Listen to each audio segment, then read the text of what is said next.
Hello દોસ્તો, બોર્ડની પરીક્ષાની ડેટ જાહેર થઈ ગઈ છે 10મા ધોરણ અને 12મા ધોરણની 26મી ફેબ્રુઆરીથી 16 માર્ચ સુધી પરીક્ષા યોજાશે.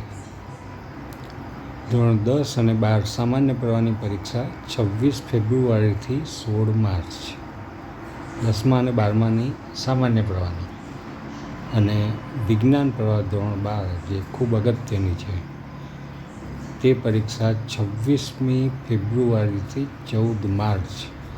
દોસ્તો, મોટાભાગના વાલીઓ આ બાબતની ખાસ નોંધ કરી લે કે ધોરણ 12 વિજ્ઞાન પ્રવાહની પરીક્ષાઓ 26 ફેબ્રુઆરીથી 14 માર્ચ દરમિયાન યોજાઈ જશે. તો આ ડેટ નોટ કરીને એ પ્રમાણેની તૈયારી શરૂ કરી દેજો.